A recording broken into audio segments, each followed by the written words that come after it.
Well, hi there. Whoa, didn't mean to startle you. I'm Kel Dunsmith, local park ranger, but don't let my furbolg appearance scare ya. You seem a tad lost. Let me show you around. I know these forests like the back of my hand, so I'm used to guiding folks out of these here woods. It is a park ranger's duty to do so, but I just enjoy helping travelers. I am more of an adventurer now after helping defeat that horrible Baba Yaga. But in my heart, I'll always be a park ranger through and through. Anywho, let me cast a little druidic magic to help you find your way back so you can start listening to Campaign Spotlight. Take care, y'all. Hey there, Duskwings and Metal Marks. In this week's episode, we're chatting with Tyler about PC customization and the Lancer system. Let's roll initiative.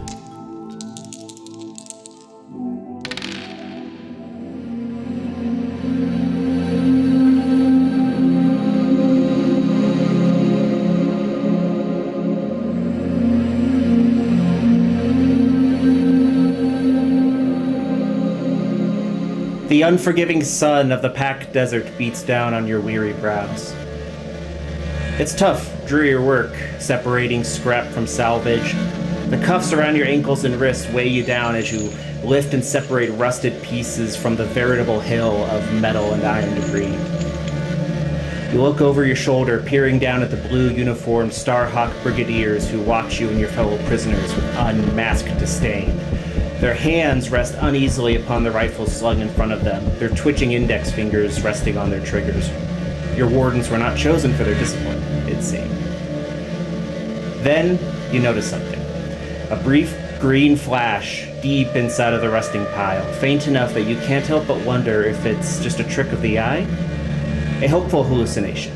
Mustering what strength the paltry meals of the past few weeks have provided you, you tear a great sheet of metal away, sending broken parts and outdated components scattering below. You go to your hands and knees to dig down and get a closer look into the twisted metal, until eventually you come across a large iron face that stares back at you. Through the glass, you can see into the cockpit of what seems to be a large mechanized body. It would be pitch black if it weren't for the intermittent flash of green that emanated from the console. It reads, H.A. Gilgamesh, ready and operational.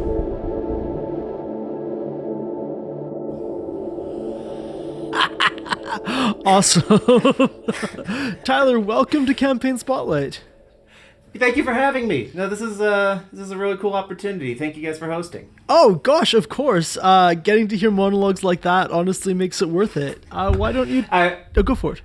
Yeah, I'll admit that was not a monologue I got to give for the campaign because our session 1 kind of was a session 0 that just kind of evolved into a session 1. Oh, the players were so enthusiastic they just wanted to get right into it? Right, they just wanted to get right into the meat of the stuff. And so I'm like, okay, well, I guess this is where... Okay, sorry for the question. Like, oh, yeah, so, how are we starting? And I gave, a much more basic description because I didn't have, a week to prepare the exact monologue. And so... But then, yeah, we just... we got up and rolling. So I would have liked to do something like that if, I had the time. But I love the way that it wound up going. So, we're like, okay, well, we ball. I mean, and it worked out. The campaign is going well. Oh, yeah, the campaign's going great. Let's back up a little bit. Yeah, why don't you introduce yourself to the audience? Yeah, sorry. And tell us a little bit about your experience playing tabletop games, and we can go from there. So I'm Tyler. I have been playing tabletop games regularly for the past 8 years. I got invited to my current group, which is a in-person group that I met through a friend at work. And we started off actually playing 4th edition Dungeons and Dragons. That was a running campaign that I just kind of jumped into the middle of. Eventually, the group moved over to 5th edition sometime around 2018 or 2019.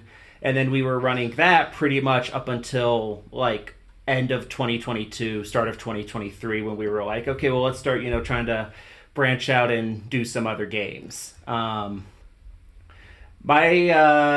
My group is a little weird. All of us are DMs, or at least like have DM'd before. Wow. And are excited to DM. And Sure. so this is like it's one of our traditions that when one of our campaigns wraps up, we actually have to like kind of round table it and like basically decide, okay, who gets to run the next one, because we all have ideas and we all want to run something.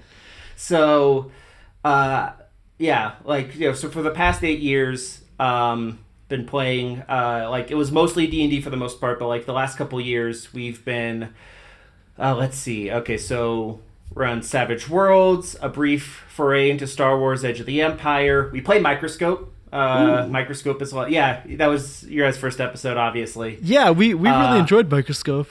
Yeah, Microscope's a lot of fun. We've tried Tunnel Goons. RuneQuest Classic is actually a game that we're also playing currently, though one of my other players is DMing that game. So we kind of switch off every couple weeks to kind of keep things fresh. And then most recently we've tried Wanderhome, and Lancer is obviously the one that I want to go ahead and talk about today. I'm so excited to talk about Lancer with you. Although, honestly, I'd be happy to talk with you about like most of those systems. Like, I really want to know what Wanderhome is like, for example. And so yeah, you might have a harder time finding a specific DM to talk about for that one because of the way Wanderhome is set up. So just for when you're looking for people, maybe just kind of like a more general, like any players, you know, because everyone's kind of a player in Wanderhome. Or we can invite you back on the show to talk about Wanderhome. That's assuming I'm doing a good enough job here. We'll see. Oh no. That's not how it works at all. I know. So we're going to be talking about Lancer, as you said. Yes. First off, what is Lancer? Okay, so Lancer is a very combat heavy tabletop RPG that revolves around mechs. Some people like to tout it as a hard sci-fi setting, and I think that's just because they don't have faster than light travel, because it's not very hard sci-fi. It's honestly kind of big, goofy robot, like smash into each other type of stuff. Lancer has a lot of its DNA in D&D 4th edition, actually. So if you have ever played it, you kind of know that a lot of the kind of action economy and the war game aspect to other games are very much so directly inspired. It's a lot at the time. 4E got a lot of criticism for being too video gamey, which I actually highly disagree with. I actually think it took all the right lessons from the video games it was taking inspirations from, and it made a very fun game.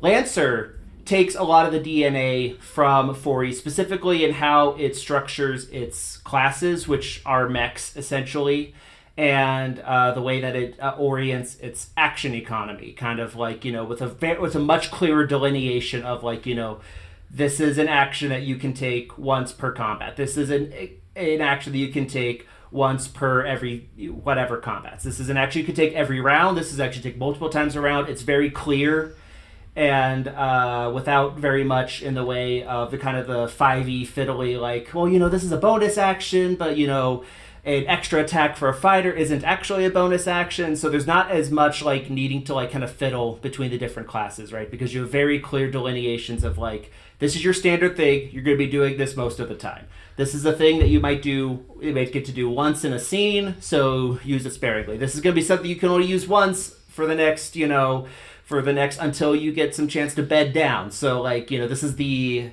pull in case of an emergency switch. Got it. And most of what you're doing is your character is piloting a mech fighting other mechs. Is that the way to think about it? Yes.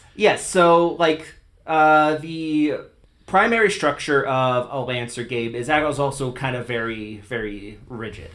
It's basically broken up into what it calls missions, right? Which are a bundle of encounters that are both combat and non-combat, and there's a very clear delineation between mech combat and non-mech stuff, which can include combat. There is like support for that stuff, but like obviously the star of the shows is going to be the big punchy robots. Right. No one's playing Lancer to like simulate fisticuffs.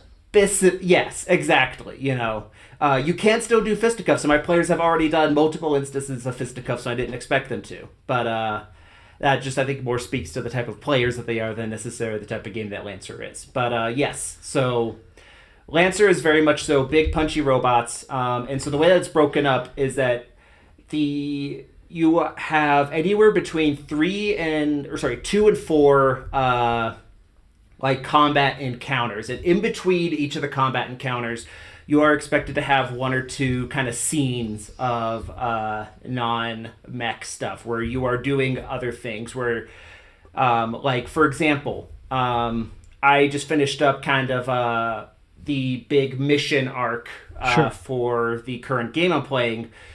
Starts off with the players in a prison of a local fascist paramilitary, and the first it actually starts off outside of the mechs as them like kind of getting to grips with the situation that they start off in.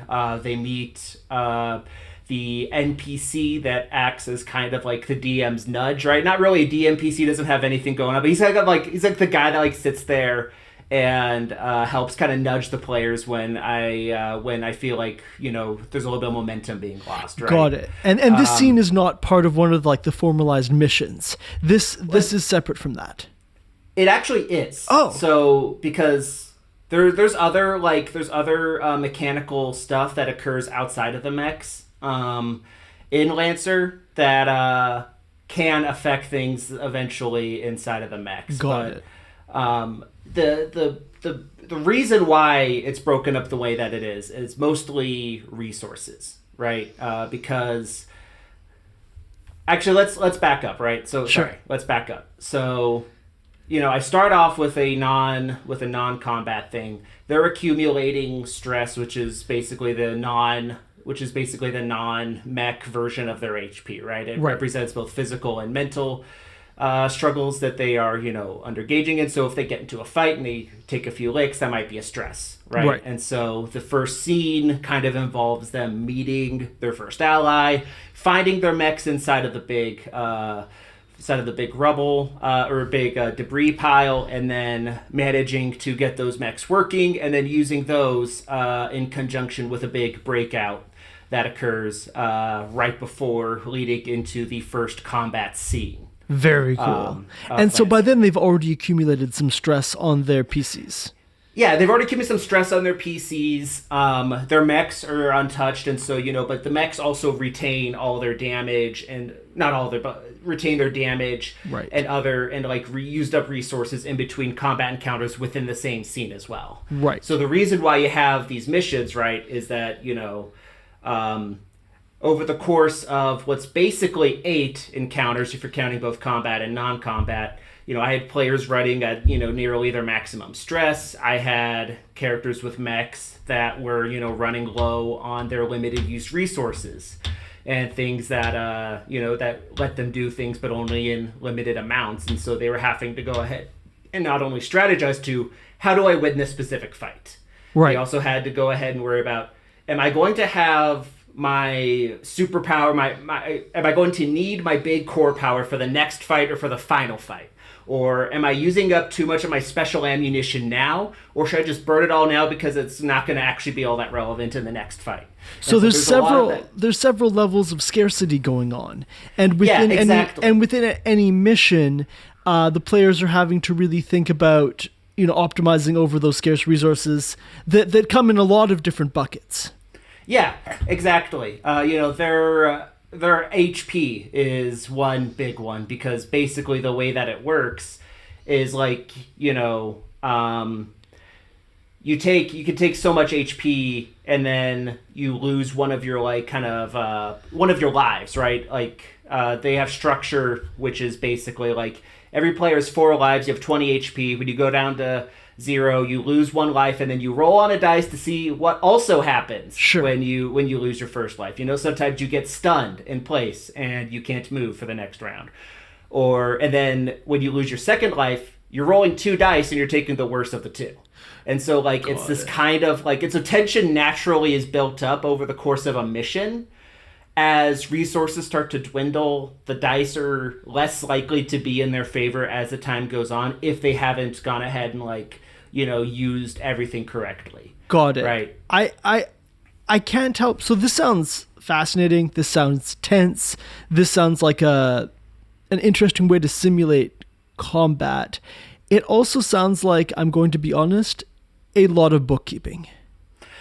It's a bit of bookkeeping. Yeah. Like, it's not as much as you would think, though, at least not compared to simply running a character sheet. And that's actually a very good segue into, I think, talking about the thing that actually convinced our group actually to go ahead and run Lancer, is that, so Massive Press, the publishers of Lancer, have an entire website that is literally, you are meant to run Lancer in this site. It records everything. It has a very swanky layout. I should have prepared the link for this ahead of time, but I'm going to go ahead and bring that up for you now. I have this link actually. I was hoping we'd get to talking about this next. You queued up perfectly the segue I was hoping for, so thank you for that.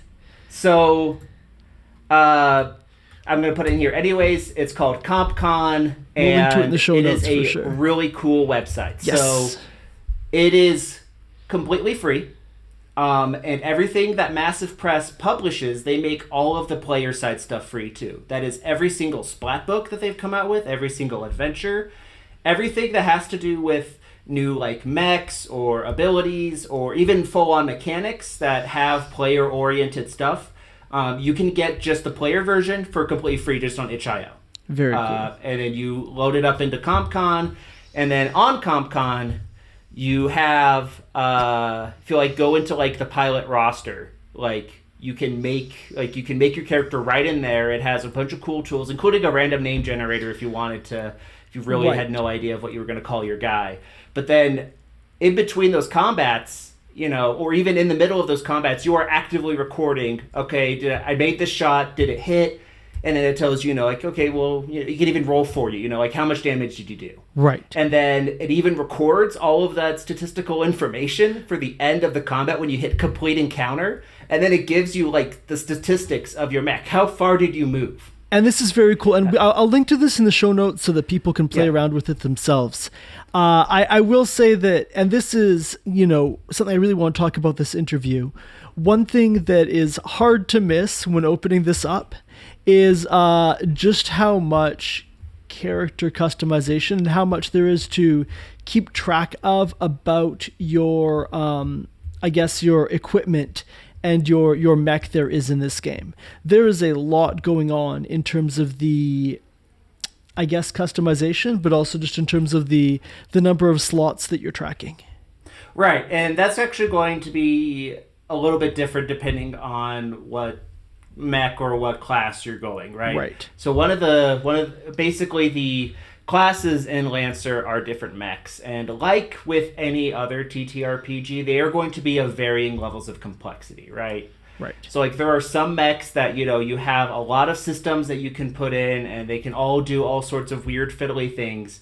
There's also some mechs that are much more oriented to, I take big hammer or I take big fist and I hit things with a fist repeatedly until they die. There are mechs that do both, and so there is a lot of kind of play, right? It's like if we were going back to 5th edition or even 4th edition, like spellcasters tend to be much more complicated characters to actually go ahead and run than, say, your typical fighter or a rogue, right? In a D&D game. Likewise, playing something like the Lich in Lancer, which is a mech that has a lot of like almost esoteric type of like functions where it's like, you're setting up things on the map and you can like return to them and bounce back. You can move damage around as it's coming through. Compared that to, say, something like the Nelson, which its entire bit is that it moves very fast and it hits things. The faster it moves, the specializations better it is at hitting really things. come in terms so of what they do in tactical combat. Yes, exactly. And so what you kind of see with Lancer is that you can very much so tailor the type of mech that you're playing to what exactly you like to do, right? Like I said, my whole part. Go ahead. I guess I'm just curious. How does it? So over time, you're changing up your mech's equipment and other attributes of it. Is the goal there to get more kind of specialized into one tactical role, or is the goal to become, kind of better at everything within your class or within your mech type? It's definitely to specialize. So that is kind of where the focus of Lancer, the what the gameplay and the actual setup encourages is optimization over time, right? Right. Because you start off at license level 0, you don't even get access into any of the into most of the mech frames. You get like 3 options to start. You get the all-rounder, the tank, and the hacker to start. Sure. Right?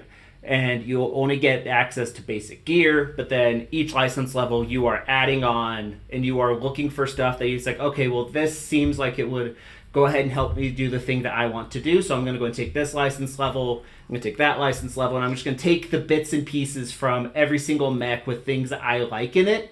And I am going to, over the course of a campaign, not all at once, right? Unless you're starting off at a higher level, which you totally can, like in any other game. You can just like slowly kind of morph your mech into being the absolute best at what you want it to be good at. Right, which can be in the context of a party, that can be a fairly narrow specialization that you end up with.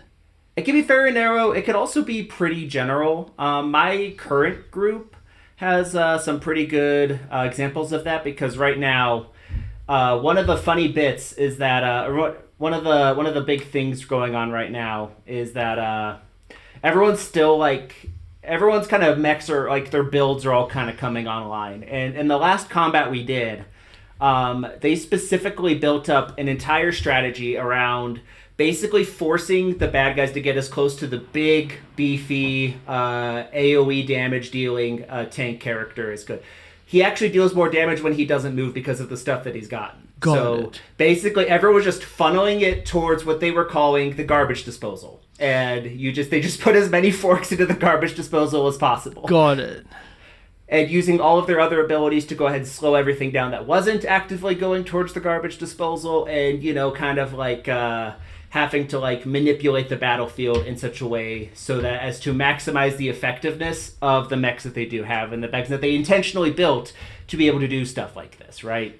And so, but it's a slow burn if you're starting from license level 0. And so you are taking it one bit at a time, and you are finding out individual, like, okay, systems and weapons that might help me optimize. You are making very relatively granular kind of calls as you're kind of going along. Got it. And I guess what is the pace? Over the course of say 3 sessions or 10 sessions, do you expect to get new license levels? Do you expect to get a lot more equipment? Oh yeah. So it actually, one of the things I also appreciate about Lancer is that it is very, very straightforward with like every mission that you complete, which can vary in length, you get 1 license level. Okay. Doesn't matter how long the mission was. Doesn't matter if the GM thinks you should have gotten a license level. In lieu of actual experience points, which I actually do like. I know the prevailing feeling about experience points is very skewed against it because of 5th edition. Yes.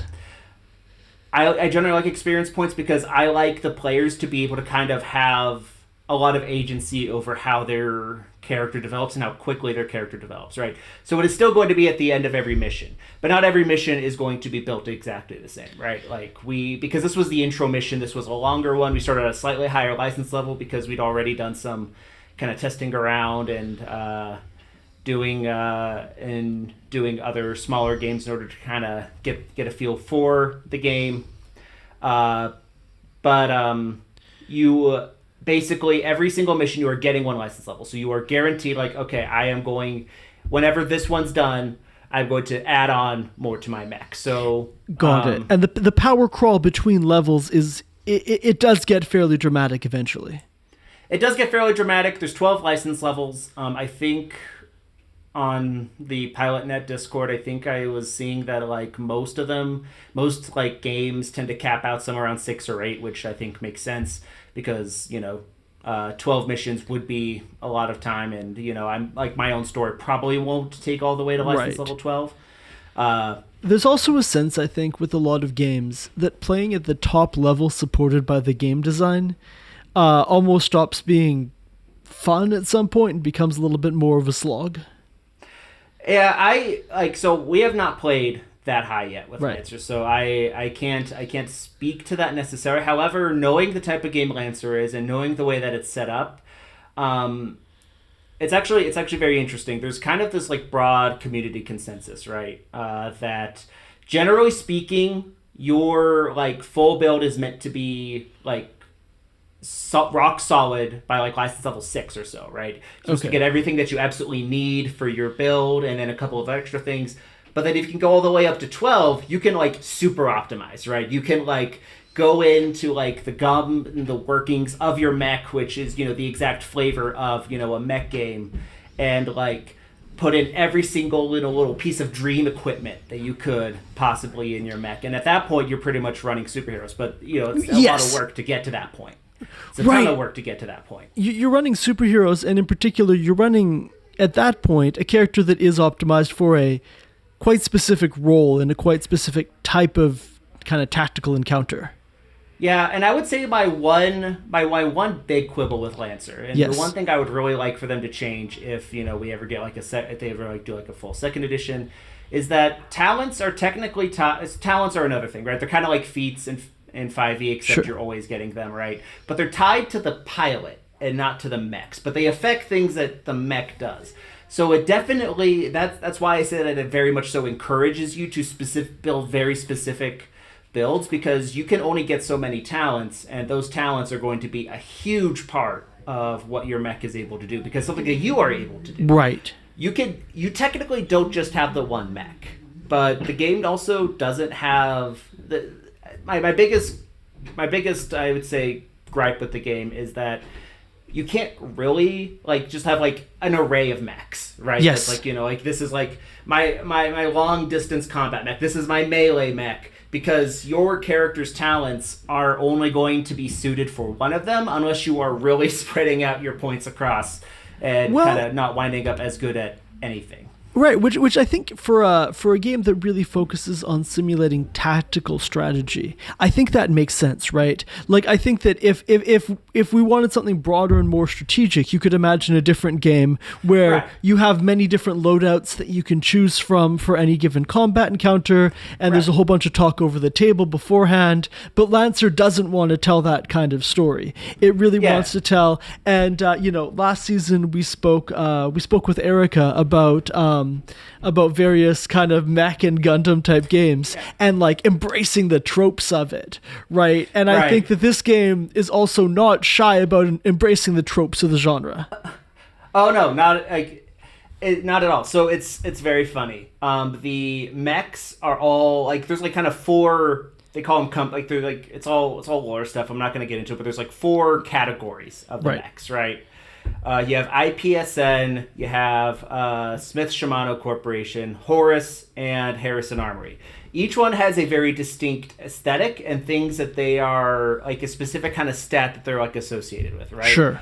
IPSN mechs are very kind of tough brawler, very good at holding themselves together, and they have kind of a Texas vibe, like not like cowboys necessarily, but like heavy duty trucks. Their entire bit is that they are literally like the space truckers, right? That's like their whole. Sure. But then you get into Smith Shimano Corporation, where they're the elitist snobs of the universe, and so their stuff is all based off of like Evangelion and Ghost in the Shell. Got it. Where like that's kind of like where their aesthetic touchstones are at, and then you get into like Horus, which is just kind of esoteric weirdness that I think also pulls a lot from kind of Evangelion. Actually, a lot more from Evangelion than SSC does. That's for sure. I was going to say, I think it's hard for this kind of genre not to pull from Evangelion. Yeah, I'd say that's fair. Like that. There's certain like kind of big touchstones for the genre that we're all kind of riffing off. Yeah, of. You got your Gundam, you got your Evangelion, you got your BattleTech. yeah, 100% that. And speaking of BattleTech, I would say Harrison Armory pulls a lot from BattleTech and a little bit from Pacific Rim, too, which is Pacific Rim's actually the touchstone I'm most familiar with when it comes to mech stuff. So that's valid. I have strong opinions on Pacific Rim that are way off topic for this episode. That movie changed my brain as a kid. Anyways.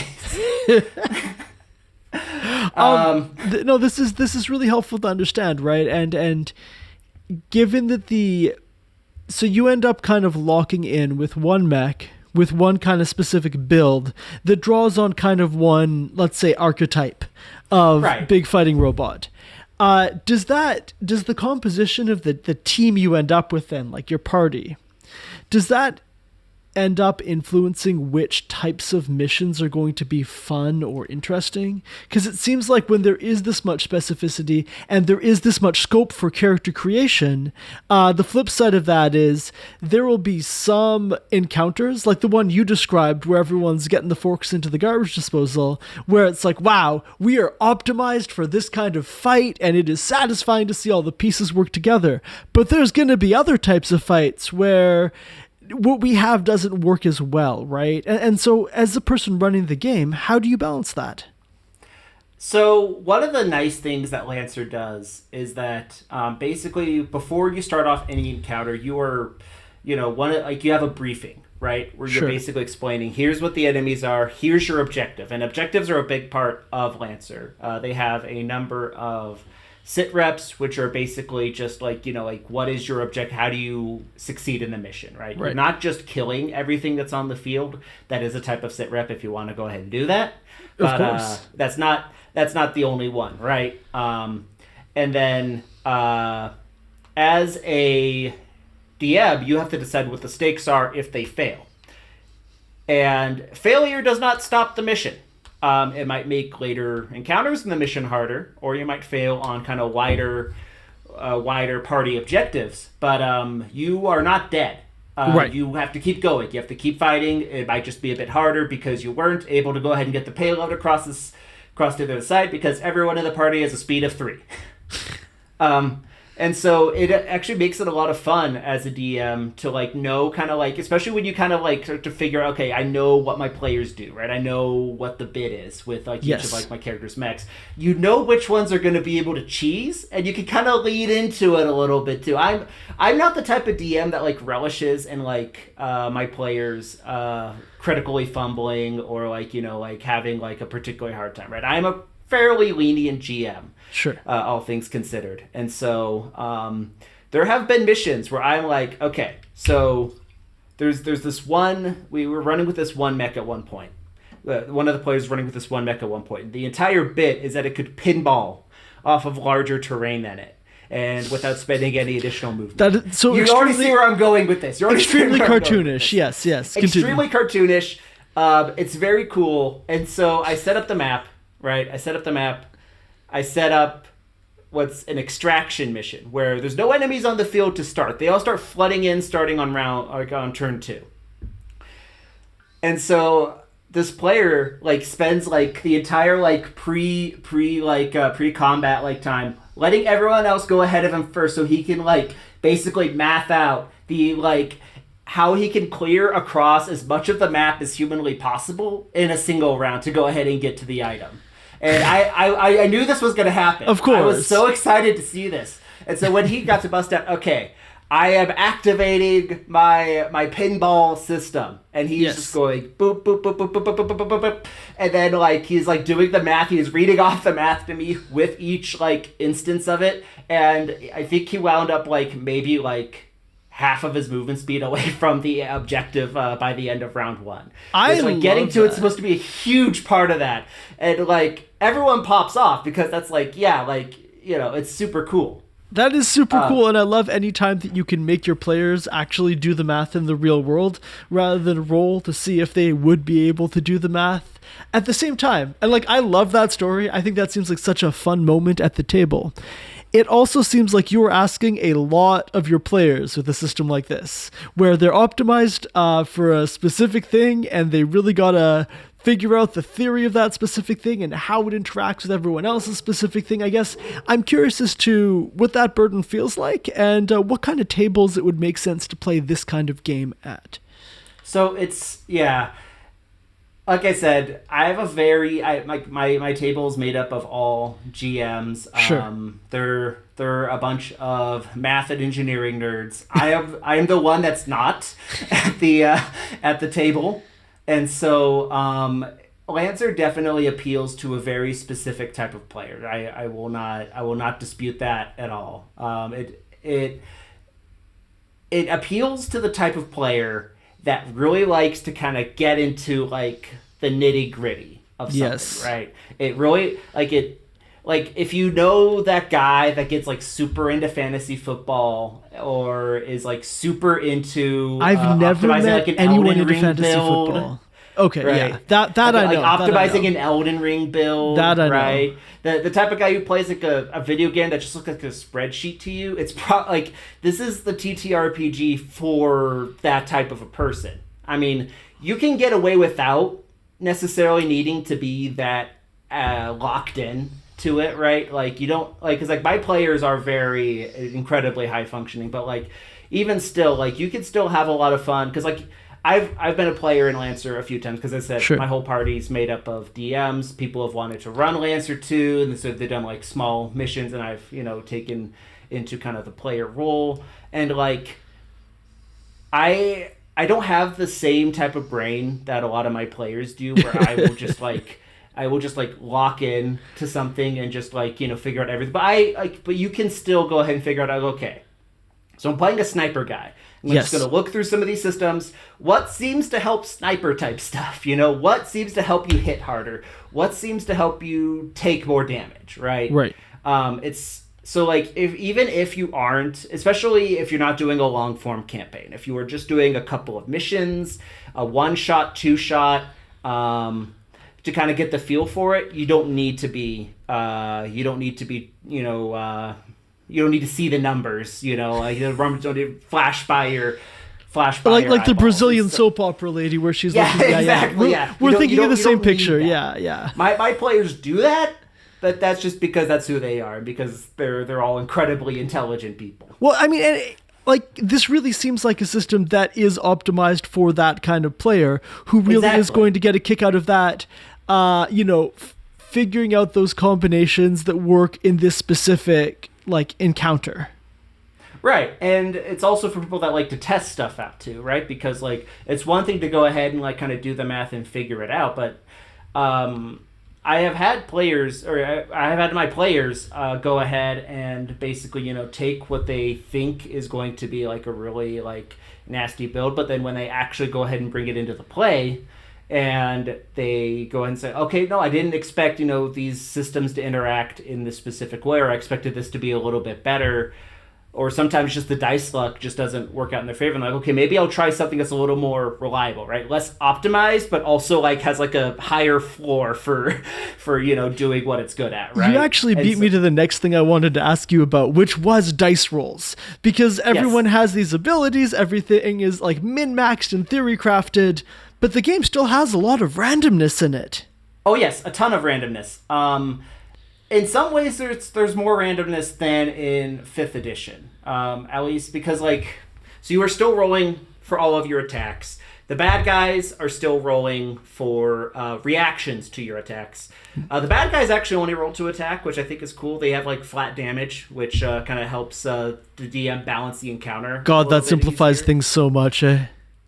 I want to talk about how Lancer simplifies things for the GM, because it is another one of my favorite things about Lancers, coming from someone who, has, run D&D 5th edition, run Star Wars Edge of the Galaxy, but we'll save that for just a little bit, because in terms of player variation, a lot of what the dice rolls are going to come down to is there's a number of tables that get rolled when things happen to you, when it comes to you're taking structure damage or you're overheating, so your stress is going down, and things can start to spiral a little bit for your character if you are not being careful. So the randomness is a little more lethal, I would say, than in, say, 5e, right? Where, the worst is okay, well, I'm going to do one death save, and then someone's going to heal me to bring me back up, right? Right. Whereas if I'm losing 2 structure, it's, oh, now I'm stunned, Oh, and also the little computer guy that I have that's helping me run my mech is also going haywire, so it's no longer listening to me.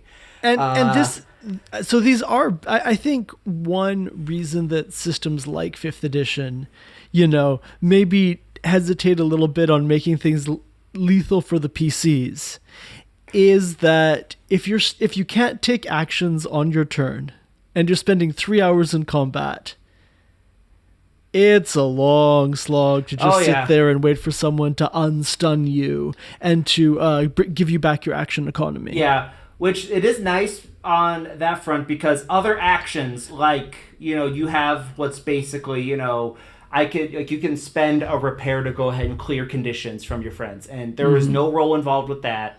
So there is a lot of stuff that doesn't have roles involved. You are instead paying different costs in either HP or heat. So there's other cost and effect stuff that you're taking into account. You're managing other trade-offs. You're rarely going to run into the situation, right, where it's like, okay, I need to be able to heal my friend over here. I got to get above, a whatever, or else, the poison's just going to take him right back down. You roll one.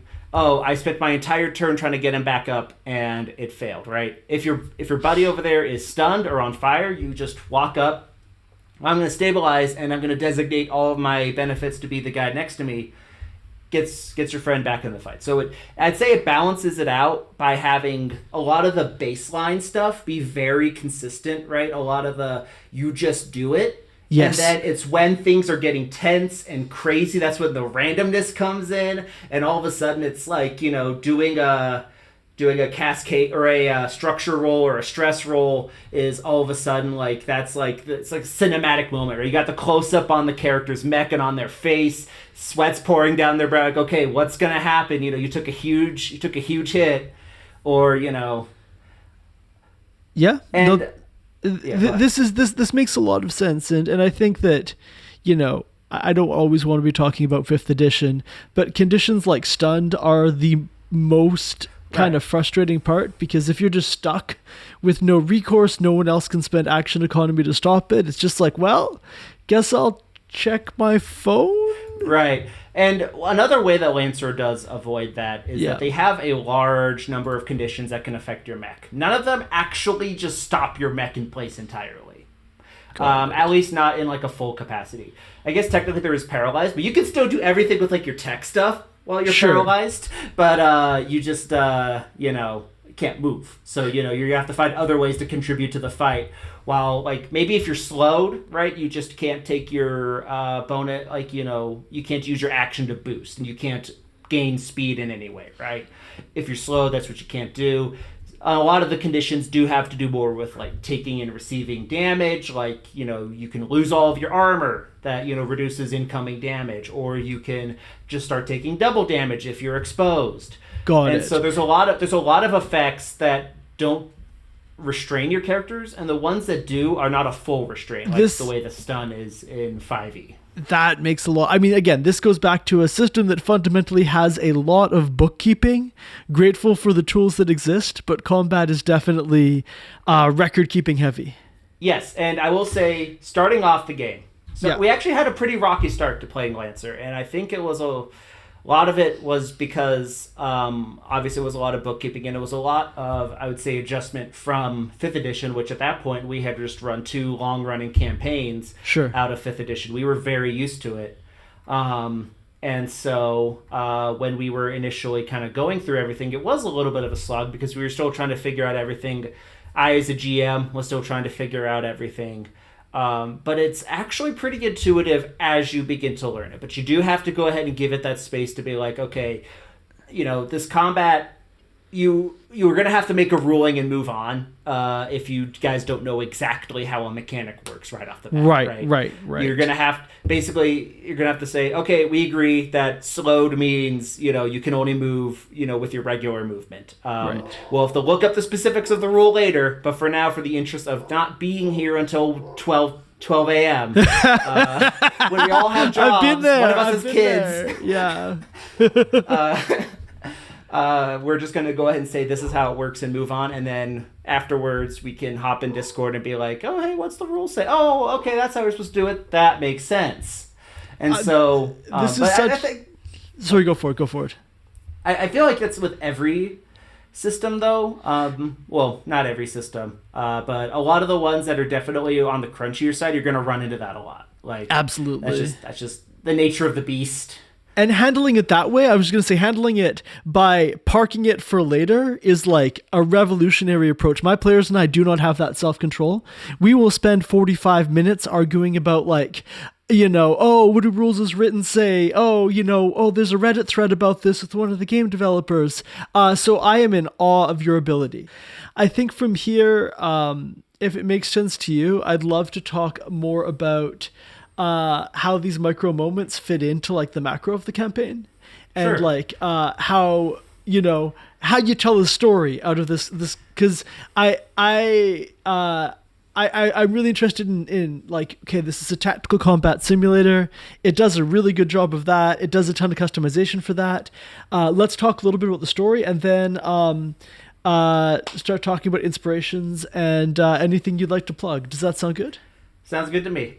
Anything else that you'd like to talk about before we get into it? No, that sounds good cool. to me, actually. I'll queue you up for a question then. For sure. All right. So what you're describing so far is, this tactical combat simulator that really lets people do cool theory crafting and min-maxing and like, coming up with situations where it's like, wow, these skills can work together in a way that maybe the developers didn't even intend, and we can absolutely womp our GM. Right. And you go for it. No, it's like, and it's it really relishes in the players being able to do really cool stuff with the kind of tools, giving them a toolbox, and then you get to kind of basically like, hey Timmy, go have fun, and you come back and you're like, how did Timmy do that? Yeah. No, and I think a lot of the time in combat, in tabletop gaming, those moments where things like click together are just really satisfying. I recently had a moment in my main campaign where a player had to get a long distance, realized they had a steed and also like a friendly ghost, and like had one carry them halfway, the other carry them the rest of the way, and it was like, you've used your summoning abilities to effectively give yourself 200 feet around of movement or something like that. Yeah. I am scared and concerned, but also like, gosh, that's cool. When these things fit together. Yeah, for sure. And I think that's a lot of the fun of GMing, at least for me, is, I'm putting a situation in front of my players, and I get to just laugh when I see like how they've chosen to go and do it. And it's not at all something I expected. And in this pinball situation, though, you must have expected that, right? I did expect that, right? Because I'd run a couple encounters with them before, and he was definitely going ahead and doing that. I use that to still, go ahead and set up, like a tense situation, because he moved, super far away from the rest of the party. Right. That's not a particularly tough mech that's now sitting on top of the objective. You got the bad guys closing in. Created a whole different type of tension, but we all got to pop off first for, the pinball maneuver to work exactly the way I was kind of hoping for.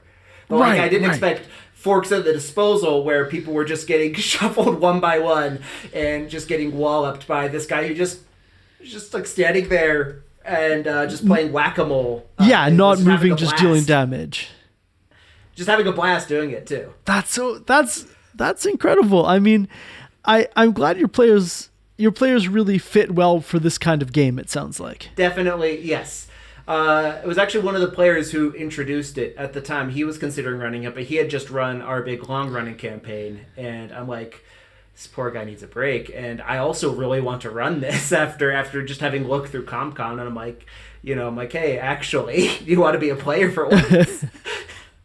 And I'd love to actually talk more about your campaign. When we were emailing beforehand, I think you described it as a Western-themed politics-heavy campaign. Yeah, and when I say politics, I use it in a way that I don't think a lot of people, or that most people really do, especially when it comes to like stories, right? It's not really backrooms intrigue. It's not like top level, making grand decisions. The way I conceive of politics, and I think this is just from a lot of kind of where my understanding of politics comes from. I'm a humanities guy. I'm a giant history nerd. It's all very ground level stuff, right?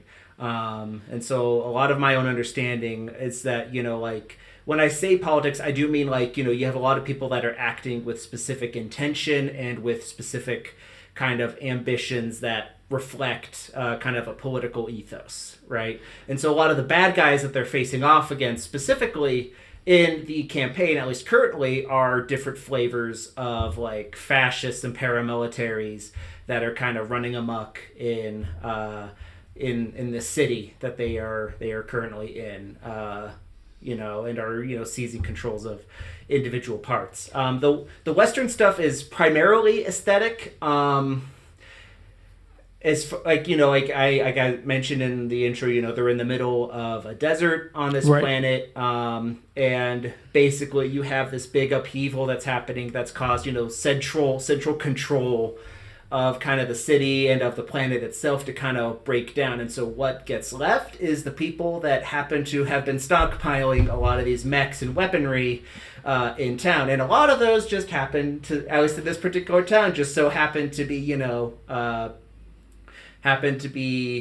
basically like German Freikorps type of people, and so like thankfully a lot of them are as antagonistic to each other as they are to the players. And so there's a little bit of a, I don't want to say a caveat, but a little bit of an interesting kind of tidbit of like Lancer's history here is that a lot of the mechanics that make the non-mech combat stuff really good actually didn't come out until like the first expansion came out.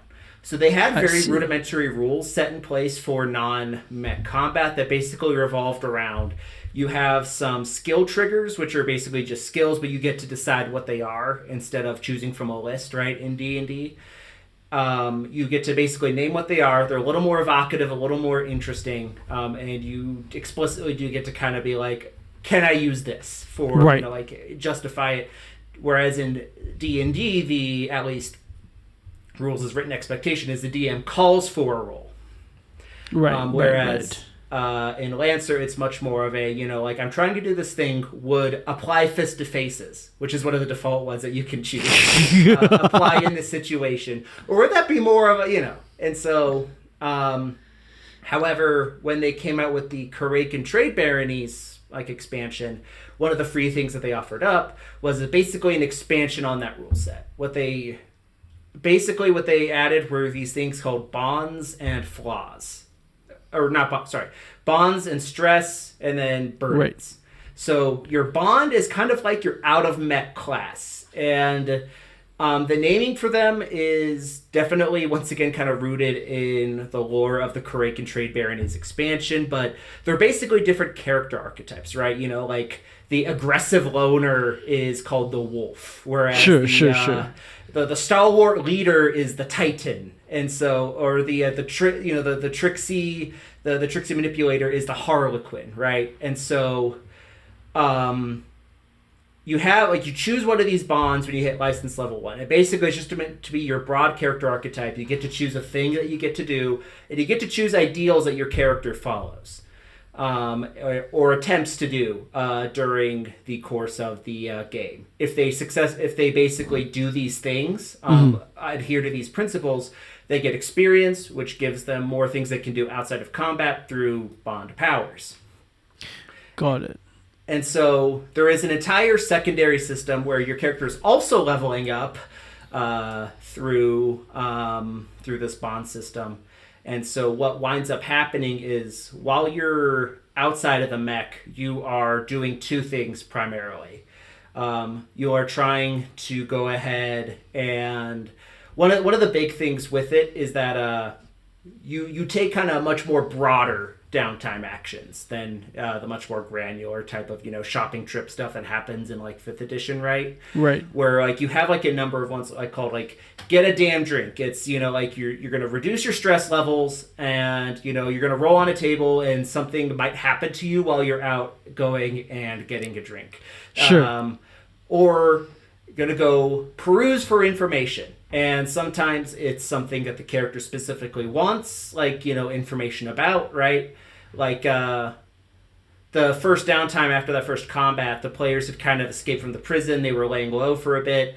one of my players went ahead and was like, okay, I want to go search for information specifically at the place that I got pinched by the Starhawk guys the first time. And I'm going to go ahead and I'm going to go figure out why they raided that particular place. And he found a hard drive from this hacker guy that also got pinched alongside him. He was just kind of a bystander in that situation. So it was kind of one step closer to figuring out what, his character's kind of primary out of mech motivation. So there's quite a lot actually happening in terms of story and in terms of plot outside of these kind of big showpiece combat scenes. Exactly. And a lot of that is thanks to, obviously, the bonds and stress system where, you can just tell a story. You can just tell a story. You don't necessarily need a super ton of downtime to go ahead and basically be even if it is like each one of those, the one downtime action their character is taking, right? Mm-hmm. And so I am using my downtime action here to go ahead and try to advance my own character's kind of story, figure out what happened, in his case, what happened to my daughter. And then another one is more trying, and then at the same time, two of the other characters decided to go and just look for much more generalized information about what's going on outside of the prison. They were in there for a couple of weeks, so they were really unaware of how bad things had gotten. So they were going over to a bar to just kind of collect much more generalized information. They rolled on a table, wound up meeting wound up their informant, the person they were trying to plumb for information, turned out to be a very weird and a very odd individual who was convinced that they were his best friend. And the moment they tried to disengage the conversation, he throws a tantrum. It specifically tells me as a GM that if they try to contradict him in any way, if they, when he invites them to come back to his place, if contradict in any way, he's just going to throw a tantrum and leave, right? It's just a very fun scene. And so it does encourage kind of basically the actual action that your character is taking during downtime is what sets up the scene that you're going to go ahead and then play out. There will still be roles where you're still doing stuff with your skill triggers in the midst of that scene. Right. But you kind of doing one of those, and you can either focus that on fulfilling kind of your own character or broader narrative arc, or you can just kind of focus on okay, well, I know we're going to have to attack an enemy position next time because that's where the plot's leading us. I'm going to spend my time trying to get a tank, because that's another thing that you can do is you can get a giant vehicle that helps, that can carry your mechs through. And then when the vehicle breaks apart, your mechs jump out of it. And so if you're a really slow party, you can go ahead and be okay, well, I went ahead and I prepared ahead of time for this because I know for a fact we're not going to be able to cross this distance enough time, which does help to kind of the earlier question you had of well, what happens if, there's a type of mission or a type of encounter that's coming up that the party's just not built for, right? Is that there's ways around it. Another fun thing that they did with the last combat too was they actually spent precious downtime.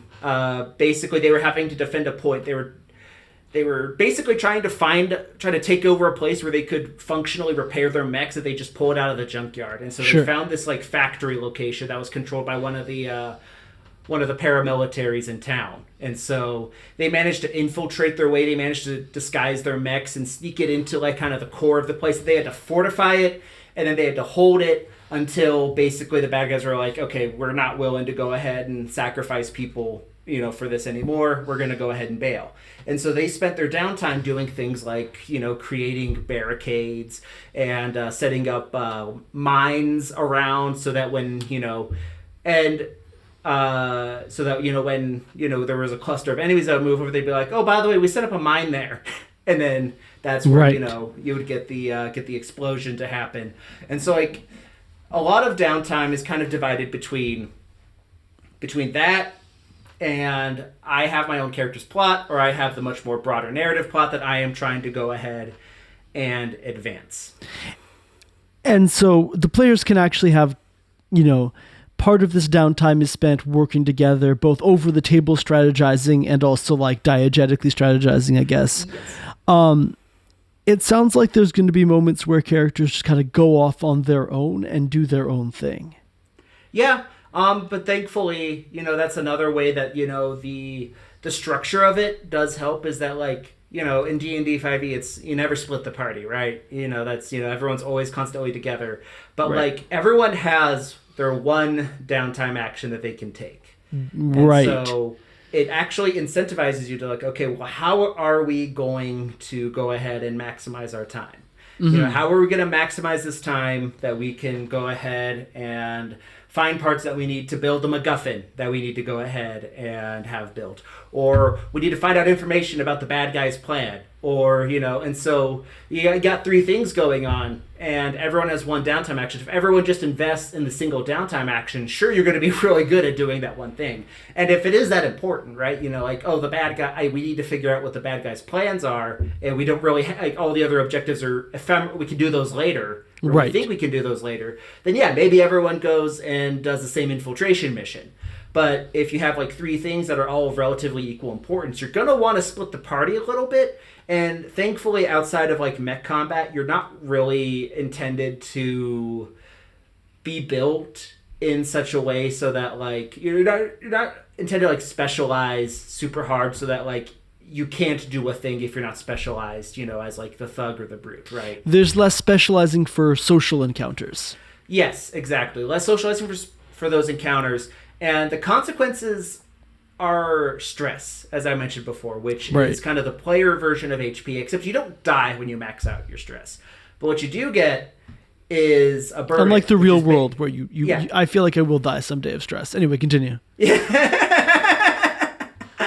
But like, you get a burden, which basically is something that you are compelled to do at least once a mission.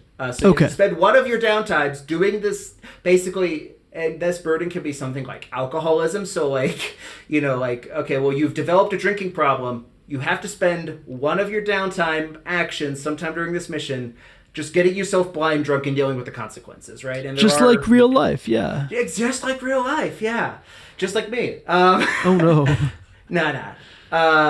But, or another one might be like lashing out, where you have to go out, you have to go find someone to fight, right? Because you're just pissed all the time. And if you get to the last combat encounter, then you go into the last downtime and you're like, oh, I haven't fought anyone yet, but we also have this super important thing to go do. That's where you can get cinematic moments, like the loner character is supposed to have been going on this super important thing, with the rest of the party, but because they didn't do it before, they're off, like, in an underground fighting pit, getting the snot beat out of them. Oh, shit. Yeah.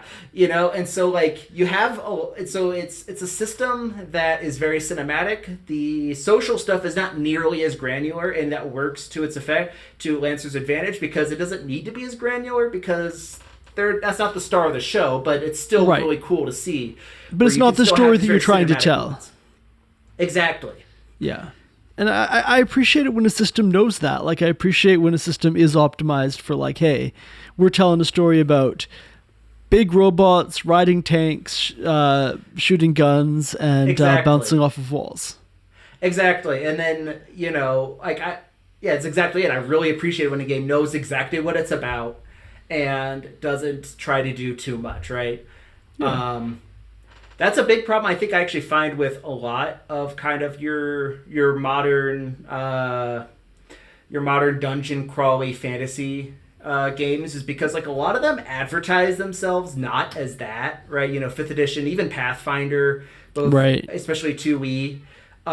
They try to kind of tap into this type of like, this critical role, very character-centric, art-driven, super narrative plots, when the games aren't built for that. But there are games that are built for that and do it better.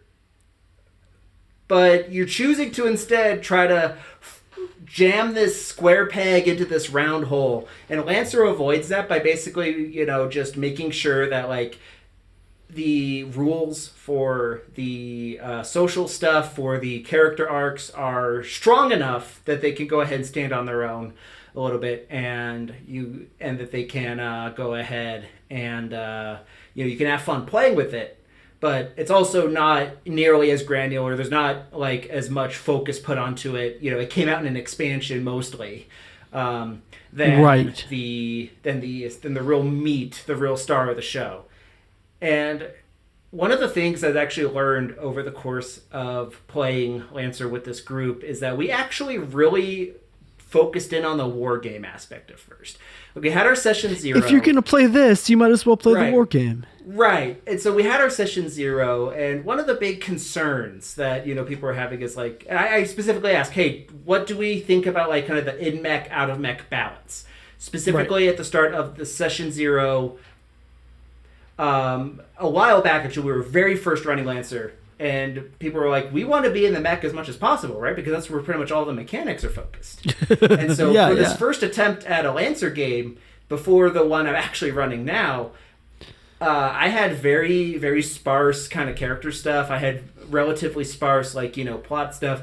I was very much so like just ushering them from combat to combat, trying to keep things to a minimum. And we were actually struggling with it a bit. It wasn't until we kind of like took a step back or like, maybe let's just hit the reset button a little bit and just fully play the game rules as written, not trying to skip over anything, not trying to get to the good stuff. Because as it turns out, most games are actually built so that you can have fun playing by the rules as they're written in the book. Imagine that.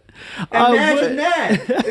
There's no equivalent to encumbrance or rations in Lancer that you kind of have to jettison if I have a hot take that rations are actually a really fun part of games because it reminds people that they're actually playing characters with physical bodies. That do things like eat. I like that personally. Yeah, my entire quibble with rations in 5e is that they're not important enough. It's too easy to get them, but that's just me. That's reasonable. I love making my players describe, you're setting up camp for the night, what are you eating? How do you make it taste good? It's fun to describe. It's just the bookkeeping gets tedious if it never comes up in a way that's actually increasing tension. That point is well taken, yeah. Yeah, which is why that's like my criticism. Not with the concept of it. It's just like, but if like you write it in the rules this way so that you don't really ever have to worry about it. Yeah. Then what's the point of having it in the rules?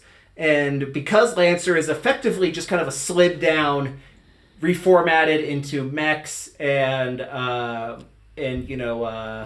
barroom fights, when you're outside of the mechs, it can really hone in on the stuff that will actually increase the tension, actually increase the stakes, good for the drama, good for the game, and that you really don't want to ignore any of that because it turns out the folks over at Massive Press are very invested in creating this kind of coherent singular product. This is a pretty great pitch for people who are interested in getting into Lancer themselves. Who haven't played it. Beyond getting everyone set up with CompCon, what advice do you have for starting to play a game like either Lancer or just kind of these tactical combat simulators more broadly? Read the rules together. Go bring up the PDF or the printed book if you got it and just read through the rules together. Bounce off each other, discuss the rules and what you think it's trying to do. You probably won't get it super right the first time, right? You're not going to remember every single rule, but I think that actually going into it and reasoning out the rules with one another is one of the most important parts of playing a game. That even my party, we don't do that. We didn't do that with Lancer to start, right? I think right, you went right into it in session 0. Yeah, we went right. Well, we went right into it with the new session 0 after we were familiar with everything. Sure, yeah. But when we first started playing Lancer, we were first demo game. We're just gonna pull from the adventure book that we bought, and we're gonna go ahead and do it. We didn't really do as much of that, and I feel like you probably would have benefited from it. In any sort of game that's like that, I highly recommend that everyone reads the rules. Everyone tries to do it together. It doesn't necessarily have to be all in the same room, though. If you guys can all hop into the same chat room at the same time, or even just book club it, right, where everyone reads it and then you have to talk about it before the session properly starts or at the start of the session, so you can kind of just go through things. And everyone's going to take a little bit of something else, something different from the rules, and it's going to help everyone kind of understand what the intention was. If everyone has read it, everyone comes at it with a different perspective, and they're all explaining stuff that they knew makes sense, and ask questions about stuff that didn't make sense to them to people who it probably made sense to. And so it helps to kind of digest everything. It helps to kind of absorb it, into yourself, as opposed to just kind of like, what does this effect do again? Let's pull up the rules and read it for the third time this week, because I cannot remember the difference between exposed and shredded, Honestly, this seems like great advice for the session -1 of any campaign ever. Yes, and I recommend doing a session -1, no matter what. I've always been of the opinion that roleplay is actually much more about the players talking to each other than the characters. Like that's always been something that kind of like it's been like very, very very emphatic about. And if you do bring me back to talk about Wanderhome, that's pretty much entirely what the game's about. But, yes. As far as like any game goes, it's made up of these mechanics, and those mechanics are the role playing. That's why I'm super bullish on the customization aspect, because every single option that you are taking there is functionally a role playing choice. A lot of people try to kind of delineate a little bit between like, oh, this is role play and this is mechanics, this is fluff and this is crunch, but like the actual act of choosing to take the pinball thing should say something about the character that's piloting the mech, whose entire job is to run into things so they can hit off it at incredible speeds and fly off to the next one. Like that's got to be a specific type of guy, right? Ideally, right. Ideally, there would type match of person there. is going to be the person who's going to do that. Versus I'm going to stand still, let my friend teleport things to me, and then just let my like millions of nanites swarm it and eat it for me. Like those are two very different types of people. Right. And I mean, this is kind of that joke with tabletop like gaming in general, that character traits and character growth are all external and all externalized in the things that you can do at high levels. Right, exactly. And that's always been a problem I've kind of... Not a problem, I should say, but and I think a particular... Man, I am completely losing my train of thought here. As far as like the kind of culture around kind of traditional like tabletop gameplay is like, where you have that very thorough delineation. A lot of the times I find, especially if I try to like play like online with like pickup groups, or I'm just like listening to like a random, let's play, is that like you'll have someone playing something like Oath of Devotion Paladin, but it's also pretty clear that they only picked, this particular oath because this character, or because they had the mechanics that it liked, but then their character winds up being actually different whenever they're actually just talking to people. Yeah. I think that's a bit of a symptom of the kind of like fluff versus crunch dichotomy that shouldn't exist, but kind of has wound up existing because people have reacted... because people react to the relative complexity of games like 3.5 and 5e and Pathfinder. And instead of trying to find games that are just better suited to the games they try to play, they try to force, the game that they know already into being the game they want it to be. I mean, yeah, and people want to take advantage of the cool mechanics, and they're going to kind of ignore... No, totally. Yeah. And if that means that the character isn't, paladin-ish, that's what they're going to play. And like that's fine, right? Like it's one of those things where like I like find it a little bit like I don't like it personally, because like I said, I have this ethos of every choice you make in the game is a role-playing choice, right? Right. Putting a particular system in your mech and Lancer is your character choosing like, okay, I have chosen to invest in this particular, kind of degree of investment in this one particular mech. I'm going to rip the system from it, add it into my guy, and my guy is going to be able to go ahead and do this thing now. That I think that's a role-playing choice, and I think that should inform, at least in some way, the character. And that isn't to say that it can't be contradictory too, right? Sure. Like there's always the fun aspect of, you've got, like, I don't know, happy-go-lucky farm boy, and then he is piloting like a giant flaming rig that just rushes at people and like just like completely like loses its mind, that has like a literal berserk button, but he's just like I'm just chill, man. Like, like honestly, yeah, I think what you're describing there sounds like a pretty fully fleshed out, like I could see that being a character in an actual play. Which, yeah, exactly. Yeah. I would love to I'd love to hear about, when you're running these games, when you're writing for these games, in addition to the sources that, you described that Lancer's actually pulling from. What sources are you using to like find these archetypes? I guess what has inspired you? What media are you drawing from in addition to kind of the ones that Lancer's drawing from? Okay, sorry, you did freeze for me again, but I'm assuming you're asking about the things that inspire me as a writer. And yeah. So Star Trek is probably actually my number one thing, but then that's mostly just because, it has been like the thing I have watched the most, and most recently. In terms of like the way that it approaches like sci-fi like tropes and stories, I feel like Lancer does actually draw a lot of influence from Star Trek too, but it's mostly in kind of like the meta narrative and the overarching plot. Sure. There's some actual like utopian-ish aspects about Lancer. A lot of people will argue with you in the Tumblr reblogs and comment about how utopian it actually is, but it at least I have like never seen an argument in the Tumblr reblogs. I didn't even know that was a thing that could happen. Yeah, yeah. Dueling tags is always a fun way to resolve your problems. But shout out to Tumblr. Everyone get back onto Tumblr. It's fun again. It is fun. In addition to Star Trek, having a good time over there. I'm glad to hear it. It's nonsense, but it's fun. But inspirations.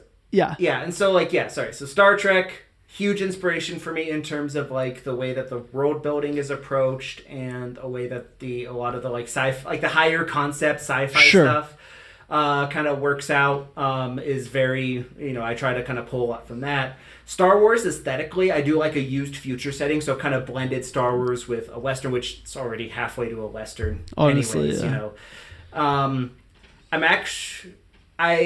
in terms of like also like the theming and everything, I actually really like to draw on samurai films too. The one I think most is interesting to me, or the one that like I think I could find the most DNA in my current game from like samurai films, is probably Yojimbo by Akira Kurosawa. I don't just in terms of like kind of like, because as opposed to like something like Seven Samurai, which is a very serious film.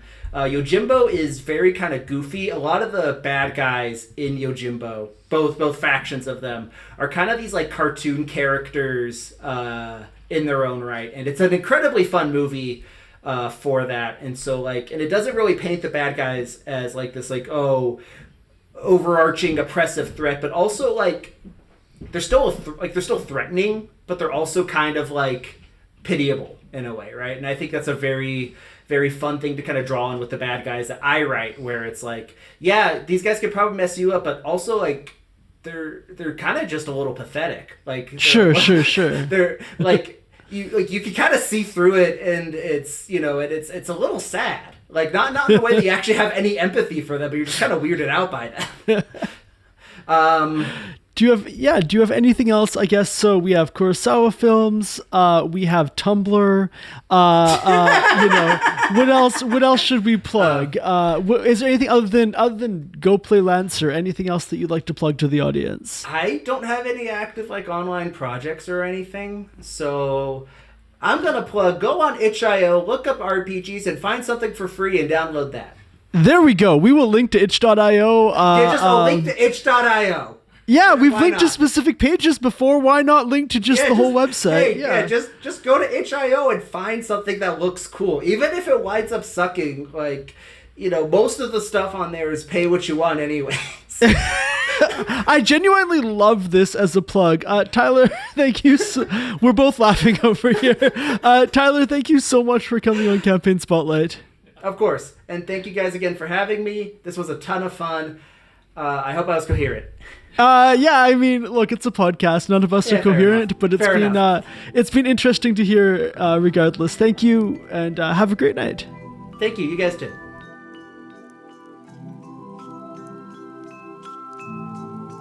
And that's all for this week. I'm Dungeon Inspector Jake. And I'm Production Master Riley. If you enjoyed the show, consider subscribing and leaving a review, which helps other people find Campaign Spotlight. If you'd like to support our work, consider going to patreon.com/campaign spotlight and becoming a patron. And if you want an efficient, autonomous, intelligent construct, maybe you shouldn't ask so many questions about why the source code looks like liturgy. For more on the show, including links to all our social media, visit folderfrequencies.com/campaign spotlight.